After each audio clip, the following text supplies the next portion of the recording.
रानी पद्मिनी की असाधारण साहसिक कथा 13वीं सदी में राजस्थान के चित्तौड़गढ़ नगर में एक महान रानी पद्मिनी नामक रानी निवास करती थी। उनकी अनुपम सुंदरता, बुद्धिमत्ता और अटूट साहस के लिए वे प्रसिद्ध थी। उनकी साहसिकता की कथा जब चित्तौड़गढ़ के घेराबंदी के दौरान आती है, तो वह उनकी अदम्य आत्मा की प्रामाणिक प्रतीति है।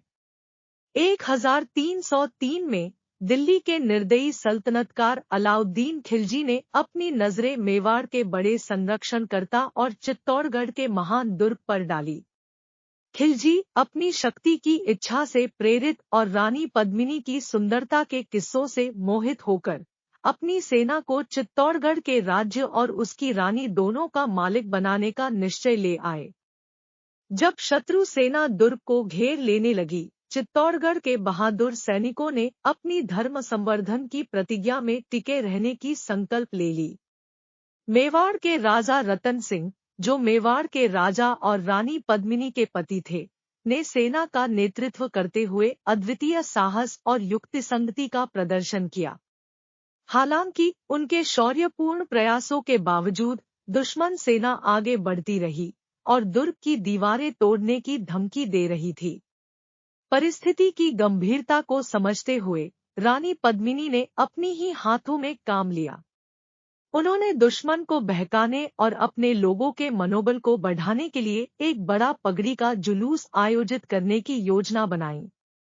अपने सबसे बेहतरीन वस्त्रों में तैयार रानी पद्मिनी और उनकी सहायिकाओं ने चित्तौड़गढ़ के बाहर स्थित खिलजी के शिविर की ओर यात्रा की शुरुआत की।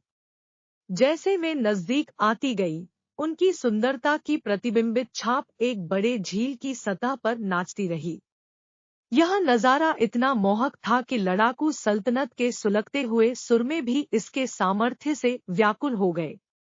आतंक में सिर हिलाते हुए खिलजी सल्तनत के स्वयंभू बादशाह ने रानी पद्मिनी के साथ मुलाकात करने की विनती की। उन्होंने रानी से एक मुलाकात की अनुरोध किया, लेकिन एक शर्त पर, केवल उनकी प्रतिबिंबित छाप उसे दिखाई देगी। वह अपनी मर्यादा को बरकरार रखने के लिए खुद शारीरिक रूप से मौजूद नहीं होंगी। महान शानदार तंबू में एक बड़ा दर्पण इस प्रकार स्थापित किया गया कि खिलजी सल्तनत को रानी पद्मिनी की प्रतिबिंबित छाप दिखाई दे, जबकि वह छिपी रहेगी।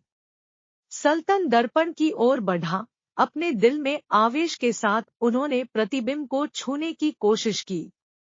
तभी रानी पद्मिनी की आवाज टेंट के अंदर गूंजी, जिससे खिलजी को उसके कार्यों की प्रतीक्षा कराई गई। रानी पद्मिनी की प्रतिबिंबित छाप के द्वारा खिलजी सल्तान चकित हो जाता है और उन्हें रानी की खूबसूरती और वीरता में आकर्षित होने की अनुभूति होती है। खिलजी सल्तान प्रतिबिंबित रानी के पीछे दौड़ता है, उम्मीद करते हुए कि वह उसे अपनी रानी बनाएगी। लेकिन रानी पद्मिनी उनके पास जाते हुए आवेशित शांति का अनुभव करती है। रानी पद्मिनी खिलजी सल्तान को आगे नहीं बढ़ने देती है और अपने राज्य की गरिमा और सम्मान को सुरक्षित रखने के लिए वीरतापूर्ण निर्णय लेती है। रानी पद्मिनी और उनकी सेना खिलजी सल्तनत के सामरिक बल के सामने भी अपराजेय बनती है। वे एक दृढ़ संकल्प के साथ अपने राज्य के लिए लड़ती है और आपातकाल में भी साहस और विश्वास का प्रदर्शन करती है। रानी पद्मिनी की साहसिकता, बलिदान और सामरिक योग्यता ने उन्हें उनके प्रिय राज्य चित्तौड़गढ़ की सर्वोच्चतम गरिमा दिलाई। वह एक अपूर्व नारीत्व का प्रतीक बन गई। इस रूप में यह कहानी रानी पद्मिनी की महिमा, साहस और अद्भुत व्यक्तित्व का जीवंत प्रतिनिधित्व करती है। वह एक महान भारतीय महिला की प्रेरक कहानी है, जो अपने राज्य की सुरक्षा के लिए निर्णय और साहस से संपन्न होती है।